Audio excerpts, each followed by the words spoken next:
datang di MIP Talks. Siap berbincang dengan kami? Mari kita berbincang tentang berkreasi di tengah pandemi bersama narasumber kalian dan Yosef Angginun. Mari kita sambut moderator kalian, Perdana Kartawiyuda.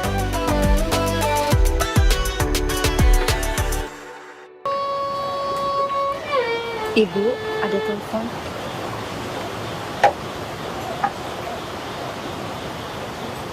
Teruskan saja. Saya bisa mendengar dengan telinga yang lain.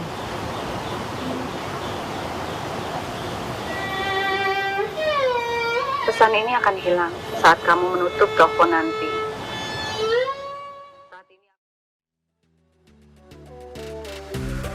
Mari kita sambut pembicara berikutnya, Yosef Angginun.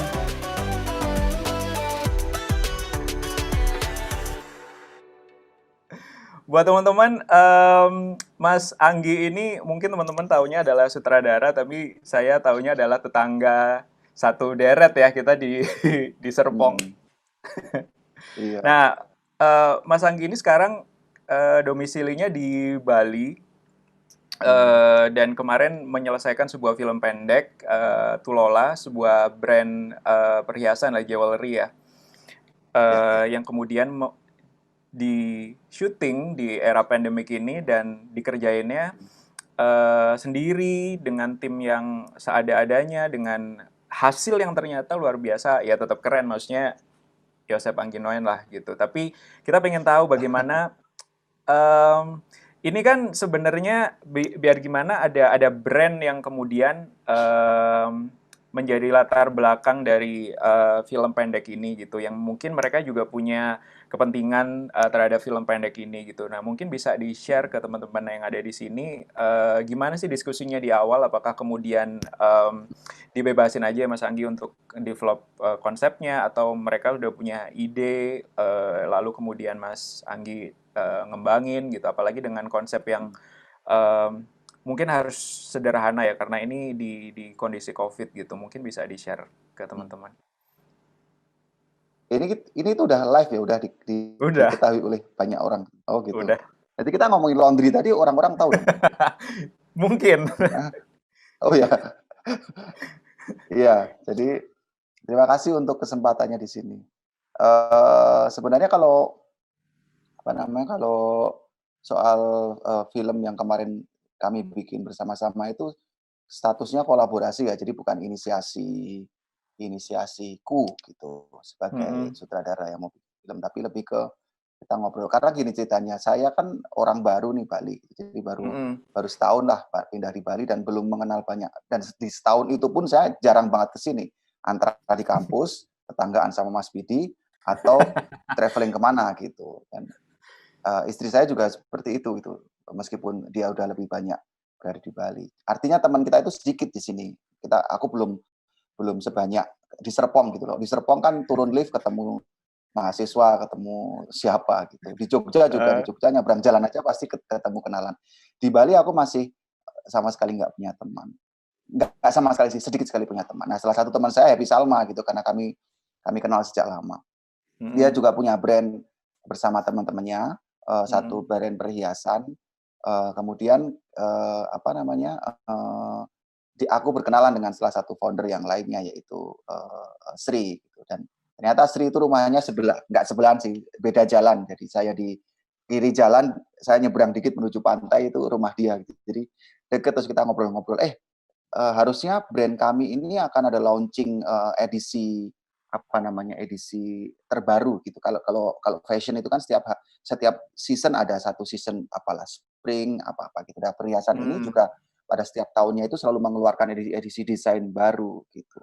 Yang kemudian seharusnya dilakukan semacam launching offline launching gitu, event di Jakarta. Tapi karena pandemi kemudian memang acara itu dibatalkan. Kemudian gimana kalau kita bikin sesuatu gitu, gimana bikin sesuatu yang tetap bisa ditonton gitu, tetap bisa disaksikan, tapi bukan sesuatu yang sudah pernah kita bikin gitu. dulu Tulola pernah bikin satu video gitu, yang lebih ke proses-proses, Tulola tercipta gitu, proses, kreatifnya Tulola dan itu sudah mungkin 2 tahun yang lalu, terus kemudian di-upload secara, online di internet juga. Tapi mereka berdua, bertiga sebenarnya dengan satu founder yang lain itu, mereka merasa harus ada sesuatu hal yang lain yang harus ditunjukkan bahwa ini Tulola, kita sedang membuat sesuatu dan saya diajak berkolaborasi dengan 2 orang itu, ya sudah kita bikin film pendek saja. Film pendek yang kemudian memang idenya juga dari sesuatu yang bersumber dari perhiasan itu, dari karya cipta perhiasan. Karena saya kan bukan orang yang terbiasa fashion ya, perhiasan gitu. Kalau apalagi perhiasan gitu, saya nggak pernah pakai perhiasan kecuali jam. Ya begitu. Jadi saya seperti merasa tertantang untuk itu gitu. Dan kebetulan juga memang Happy kita tahu semua dia aktor yang bagus gitu. Terus kemudian semua perhiasan dan semua style keaktoran secara baju dan lain-lain itu juga didesain oleh Sri sebagai desainer dari Tulola itu. Nah, saya diminta untuk kemudian bercerita dengan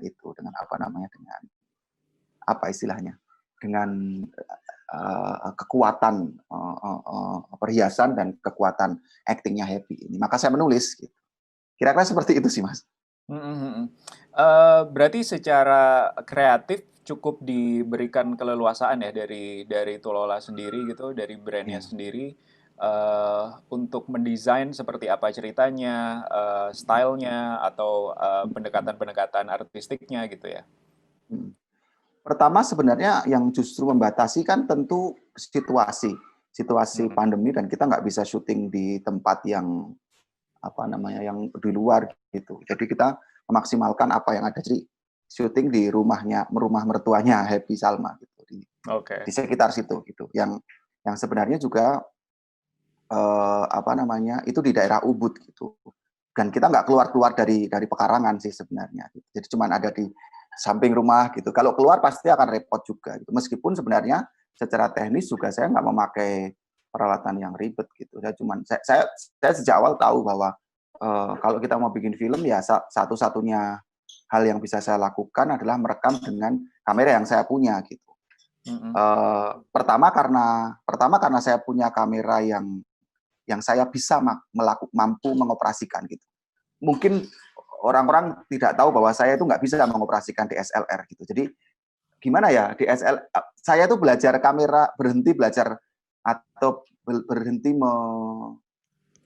memahami kamera itu tuh sejak mungkin keluarnya DSLR gitu. Jadi saya disuruh milih ukuran gambar HD terus DSLR kan rumit banget ya. Belum lagi yang merek A, merek B, Sony, Canon itu.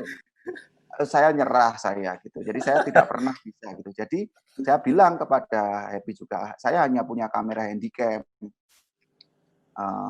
Handycamnya pun handycamnya istri saya gitu. Jadi istri saya kan sering bikin dokumenter. Jadi saya pakai kamera itu saja yang saya bisa gitu. Karena kalau begitu requirement-nya harus pakai ini yang misalnya DSLR gitu. Nah, itu keterbatasanku juga gitu. Jadi saya menulis cerita dari itu lokasi dan kemudian juga dari kemampuan saya mengoperasikan kamera gitu. Karena saya tambahan keterbatasan lagi, saya tidak bisa kemudian melibatkan banyak kru gitu. Jadi ya sudah saya pegang kamera, saya nulis gitu. Kru supaya ada gambaran krunya berapa orang ya? Supaya ada gambaran berapa orang yang terlibat krunya bantu? Ada 3. Jadi saya, kemudian 1 sound recordist, karena saya itu sangat mengagungkan suara gitu. Jadi buat saya desain suara itu segalanya dalam film gitu. Jadi saya mengajak 1 orang sound recordist yang artinya saya tidak hanya mengandalkan handycam. Handycamnya itu ini. Handycamnya seperti ini sih, jadi kecil aja sih. Sony kuno banget ini, nggak tahu mungkin 10, 12, 15 tahun lalu lah keluarnya. Jadi saya mengajak 1 sound recordist dengan alat yang pakai boom mic dan sebagainya. Kemudian 1 orang yang membantu apa namanya, membantu, produksi.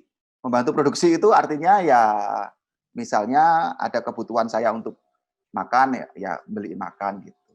Atau apa namanya, beli baterai gitu yang yang harus keluar-keluar gitu. Jadi satu teman gitu.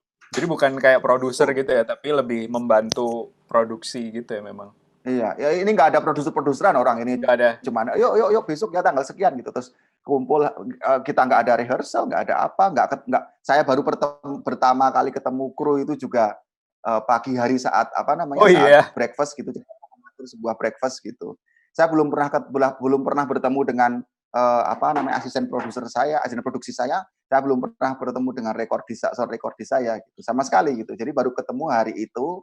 Terus kemudian ya saya brief, ya tentu kita bikin grup WhatsApp ya, untuk kemudian koordinasi jam berapa besok. Jadi pagi-pagi pas sarapan di ada kafe yang tidak banyak kafe buka waktu itu.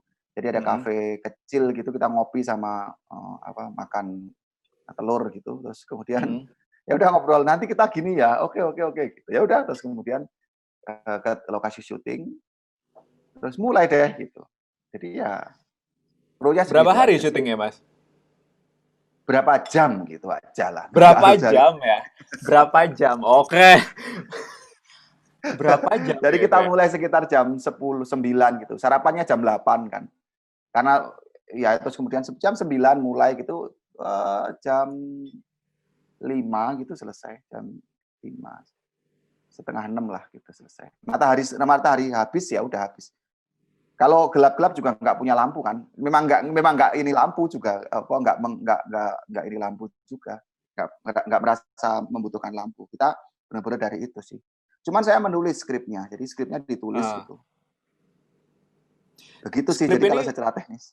Iya, maksudnya skrip ini secara ketika ditulis sudah terbayang bahwa lokasinya pasti akan ada di situ atau ya ditulis aja dulu nanti sambil cari-cari lokasi. Karena saya tahu potensi lokasinya. Jadi saya bukan pertama kali datang ke tempat itu gitu. Karena saya sudah pernah ke sana, jadi saya bisa membayangkan lokasinya mungkin itu. Kayak misalnya ada satu adegan sungai gitu. Mungkin teman-teman yang mau nonton nanti ada di YouTube kok, YouTube-nya Tulola nanti bisa ke situ. Adegan sungai gitu. Ya saya tulis adegan sungai karena saya tahu di situ ada sungai gitu kan. Jadi saya tulis adegan sungai kan.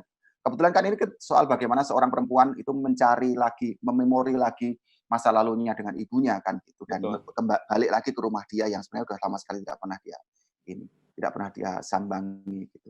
Ya sudah saya mengerjakan itu dari situ. Oh ya, skenarionya itu ditulis dibantu juga oleh, karena ini kolaborasi dengan Happy, juga Happy membantu dengan beberapa hal gitu.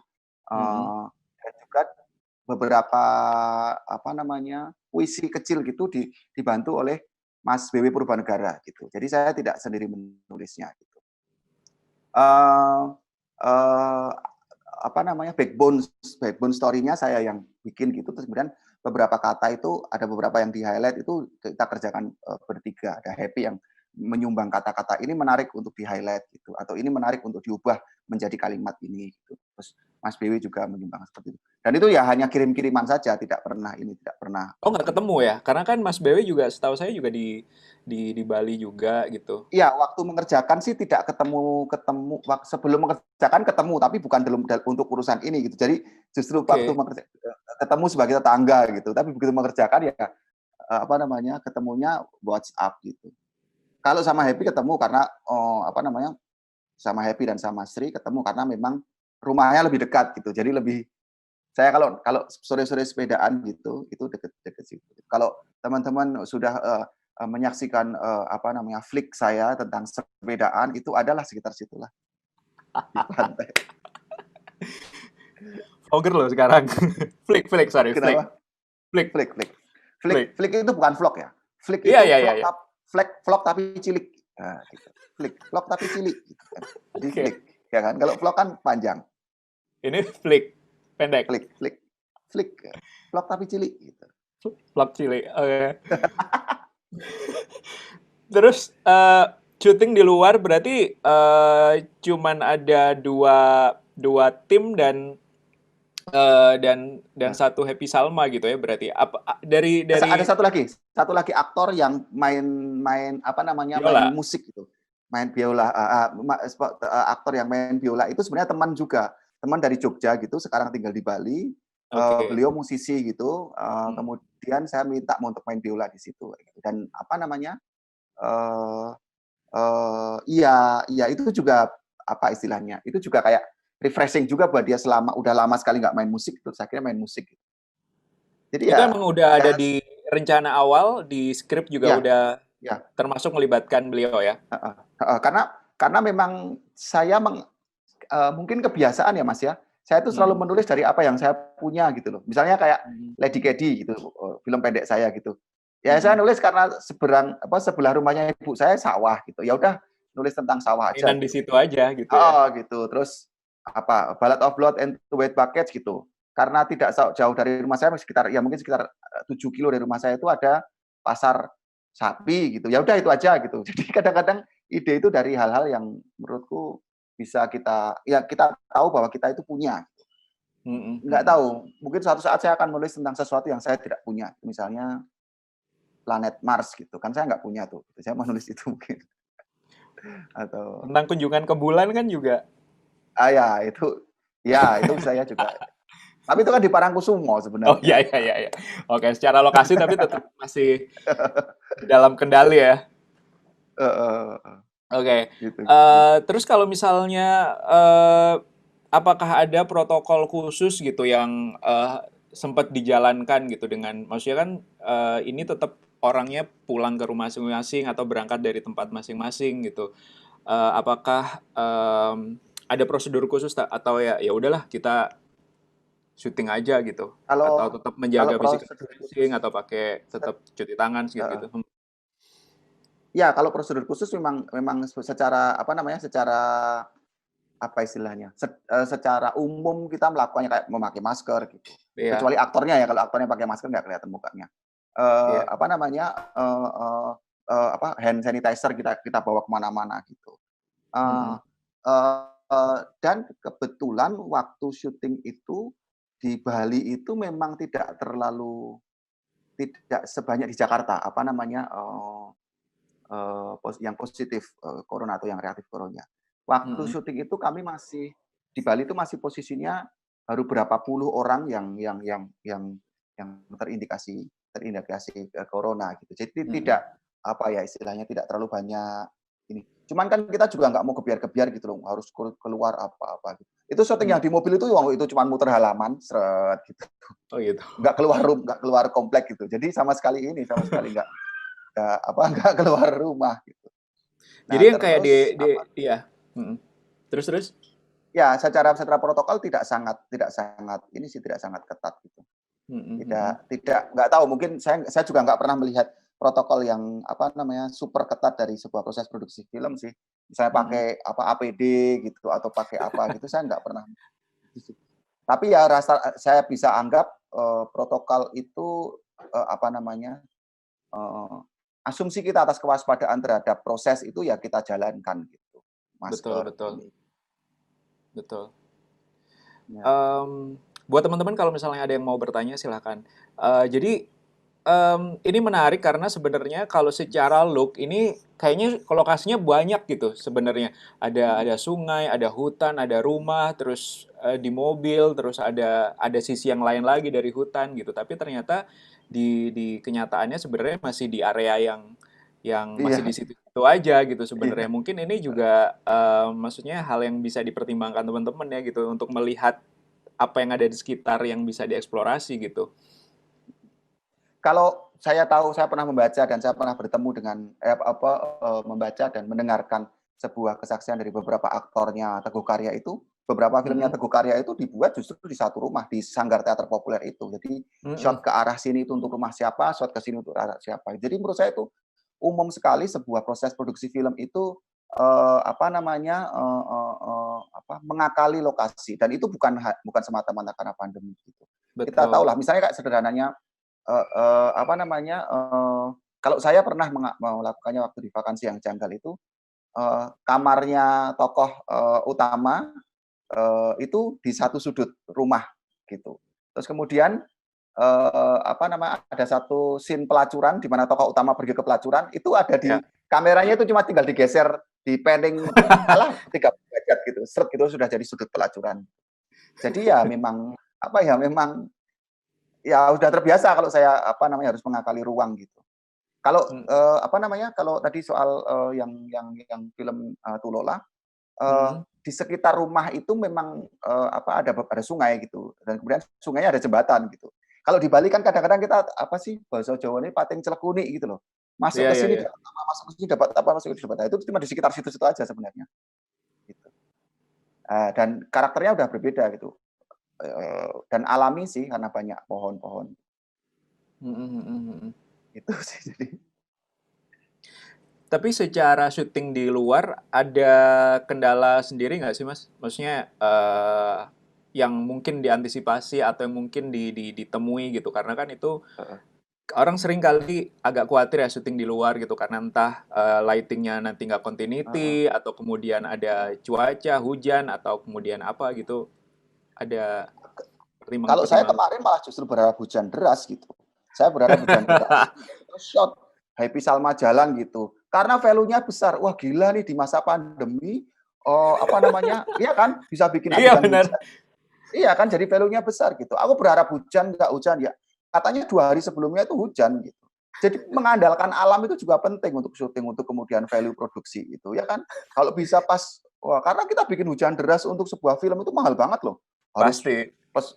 harus datengin apa itu Blangkbir itu apa sih yang merah-merah Blangkbir. itu yang Pemadam kebakaran. kuis itu pemadam kebakaran kayak gitu. Apalagi kalau di Itu hutan kan gitu mahal. makin kelihatan susah kan. Bikin hujan di Ya, hutan. makanya gitu. Aku berharap, aku udah bilang ke Happy dan teman-teman, ini siap-siap ya. Aku berharap hujan. Orang gila gitu. Ya nggak apa-apa gitu. Memang ini value-nya di situ gitu. Siapkan 2 baju, yang satu kering dan satu basah kalau misalnya basah. Semoga hujan ya gitu. Gitu sih. Tapi secara kamera udah Tapi disiapkan ternyata untuk hujan. ya aku sudah siapin plastik juga gitu. Dan kameranya kan kamera yang nggak ribet ya. Aku nggak ada apa namanya black apa itu, nggak ada fokus puller, nggak fokus juga nggak apa-apa gitu kan, karena memang konsepnya kan konsep apa namanya vintage kan. Betul. Gitu. Jadi memang aku sih tidak terlalu mempersoalkan itu gitu. Kalau misalnya kemudian beberapa apa proses yang untuk film yang lain tentu mungkin tergantung kebutuhan sih. Syuting di luar menurut saya ya sangat tergantung kebutuhan sih. Banyak kok suka apa namanya proses syuting yang kita benar-benar bela nih harus pergi ke gunung gitu untuk apa untuk shot gitu. Jadi ya ya gimana ya, dibikin nikmat aja dalam kondisi semua serba desperate ini ya, kita bikin sesuatu yang nikmatin aja, ya kan? Gitu, nggak harus ini gitu. Tapi sebelumnya pernah nggak syuting dengan kru dengan jumlah cuman dibantu 2 orang gini sebelumnya? Kalau dokumenter sering, dokumenter saya sendiri maksudnya aja. Fiksi dulu sempet apa namanya vakansi yang janggal pun film panjang itu cuma 14 orang plus pemainnya.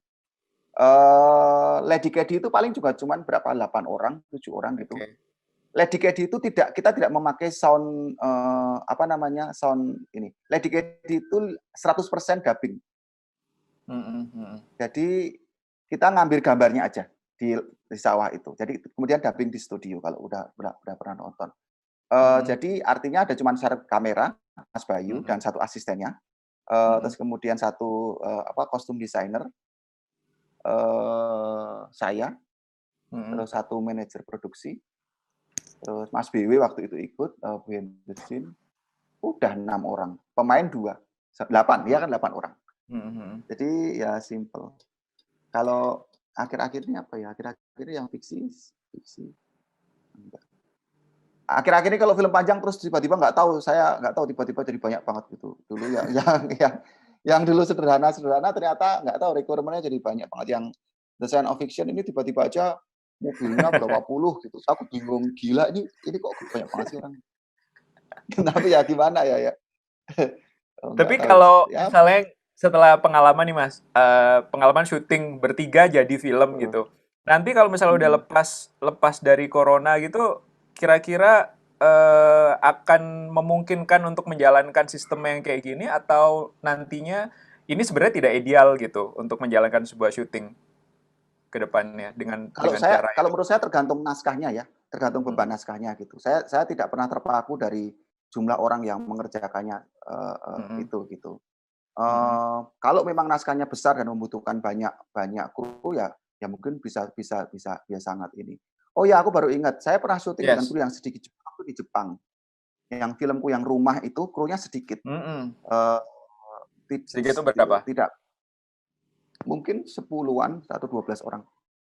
Itu sedikit lah ya kalau kita hitung ininya. Betul, betul. Kalau bicara soal ideal ya, saya kira tidak ada ukuran yang cukup ideal untuk sebuah proses produksi. Yang bisa mengukur itu adalah beban beban naskahnya.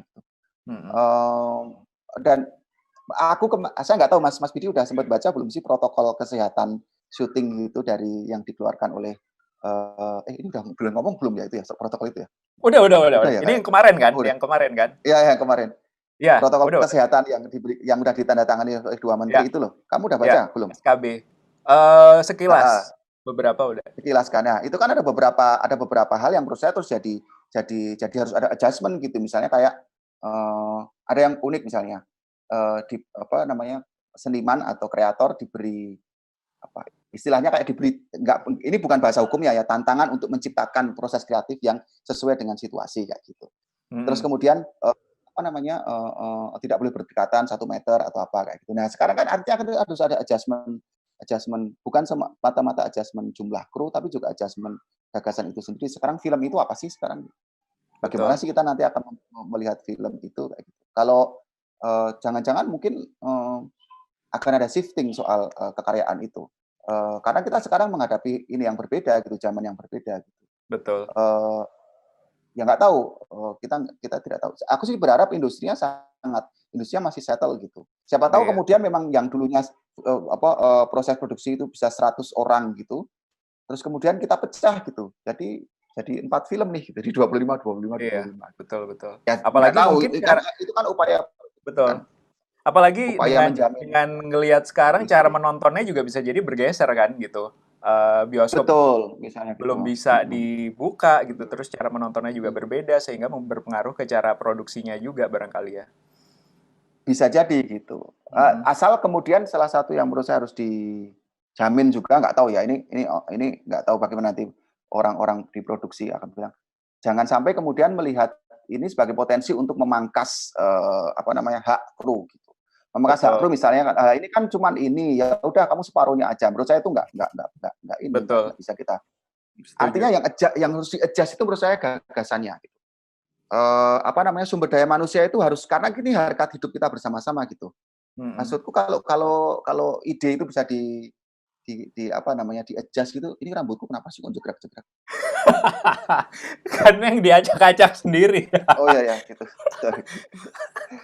Apa namanya, itu harus harus apa, ide itu harus di-adjust gitu. Nggak tahu, itu pikiran saya aja sih.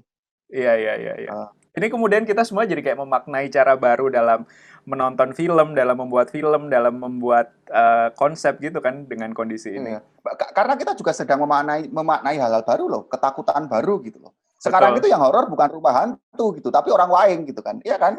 Orang waing Iya, orang waing nggak nutup mukanya sekarang jadi horor itu gitu. lebih Itu serem, jauh lebih horor, lebih lebih serem konkret daripada keseremannya, iya. pocong gitu. Sekarang pocong itu dicuekin gitu kan, ada pocong lewat, asal asal pocongnya apa, nggak wahing nggak apa-apa gitu. Kalau kalau sekarang kita ngantri ngantri belanja aja misalnya di apa namanya, di, Toserba gitu, terus tiba-tiba di belakangmu ada orang yang desuk-desuk antri.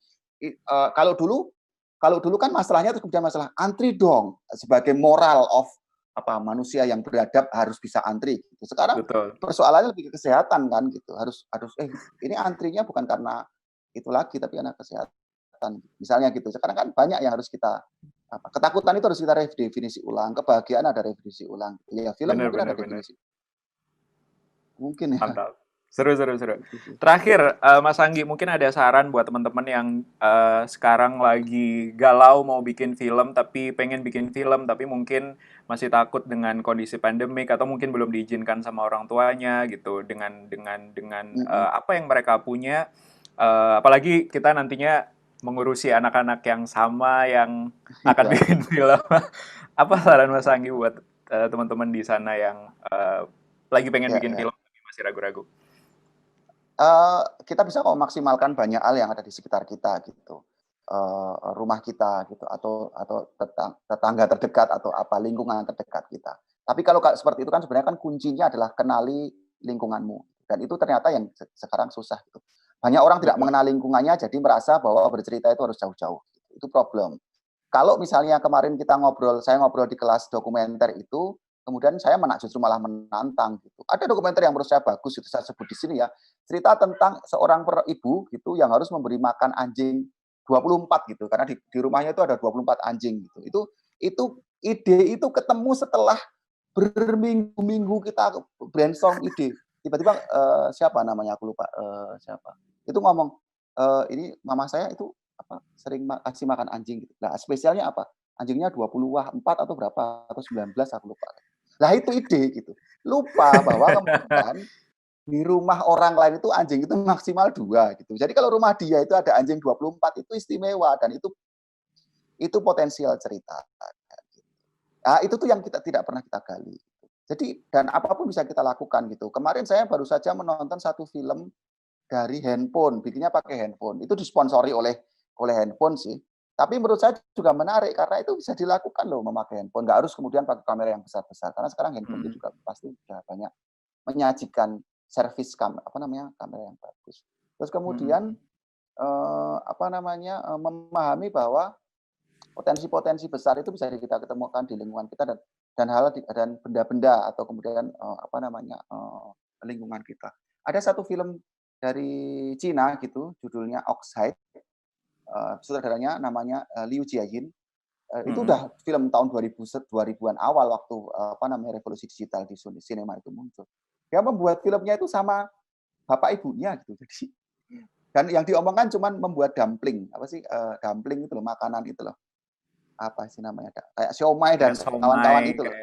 Kayak gitu. Kemudian muncul tensi dan apa gitu. Dibuat sama bapak ibunya sekeluarga masukkan. Itu kan juga wayang. Film panjang loh, bukan film pendek. Film itu 2 kali. Oxide itu ada 2. Satu Oxide nama judulnya OXHIDE dan satu Oxide 2. Itu 2 seri. Yang pertama itu kalau nggak salah itu cukup bahkan secara bisnis laku sekali gitu setelah travel ke banyak festival. Artinya sebenarnya potensi itu banyak di sekitar kita. Kita aja yang kadang-kadang kurang Take it for mengenal granted diri gitu kita. ya. Terlalu ribet gitu pikirannya. Membebaskan diri itu kunci pertama berkarya kayaknya gitu. Ya. Kira-kira gitu sih Mas. Oke. Thank you Mas Anggi ya udah sharing pengalamannya ya. dan pra kelas ya ini sebenarnya. Iya. Terima kasih juga udah bikin hal seperti ini. Saya kira ini menarik juga. Selalu menarik. Ini akan ada reguler gitu Mas ya. Mudah-mudahan. Ini karena kan sebenarnya acara yang diselenggarakan sama panitia MIP Awards gitu. Ini adalah acara pertamanya. Road to acara utamanya gitu ya nanti di tahun depan ini menuju ke sana gitu. Nah, mudah-mudahan sih kalau responnya positif dari banyak pihak kita akan bisa melaksanakan ini secara reguler gitu. Ya. Mohon supportnya terus. Selalu. Oke. Thank you Mas Anggi. Terima kasih Mas Widi dan teman-teman yang sudah mengorganisasi ini. Oke. Teman-teman sekalian, terima kasih yang sudah bergabung dari tadi jam 2. Kita ketemu dengan 5 narasumber yang keren-keren, yang sudah berbagi pengalaman apa yang sudah mereka lakukan selama periode pandemik ini dalam berkarya. Mudah-mudahan menginspirasi kita dan membakar semangat kita untuk bikin karya yang lebih inspiratif, yang lebih keren kayak yang tadi kita obrolin dengan Mas Joseph Angginoen gitu. Mungkin akan ada cara-cara baru yang kemudian kita temukan dalam membuat film di tengah pandemik ini atau melihat kembali apa alasan kita membuat film, melihat lagi apa yang ada di sekitar kita supaya kemudian kita bisa menginspirasi orang lebih banyak lagi dengan karya yang kita bikin meskipun kita di tengah pandemik ini. Sekali lagi kalau misalnya ada saran, masukan, teman-teman bisa isi di bawah ini. Siapa tahu minggu depan kita, di acara berikutnya kita akan bisa menghadirkan narasumber-narasumber lain, topik-topik lain yang kemudian bisa kita nikmatin bareng-bareng, kita bisa terinspirasi dari topik-topik tersebut. Nanti sore, tambahan lagi, iklan tambahan nih, saya akan share di acara yang lain, ada Bumbu Forum di Instagram. Saya akan diskusi, ngobrolin soal apa yang sudah saya bikin juga, yang mungkin bisa diterapkan buat film di periode pandemik ini. Nanti saya akan live di Instagram jam 8 malam, di Instagramnya Bumbu Boemboe, dan di Instagram saya Kelas Perdana. Sekali lagi terima kasih buat teman-teman yang sudah mengorganisasi acara ini, dan saya mau mengucapkan terima kasih buat semua pihak yang sudah mensukseskan acara ini, dari UMN, Prodi Film, Himpunan Mahasiswa Film, juga yang sudah mensupport dari kami UMN, dari Prosvisi, dan dari Studio Antelope. Terima kasih atas dukungannya, dan teman-teman yang sudah bertahan di sini. Sampai ketemu lagi di acara MIP Talks berikutnya. Sampai jumpa.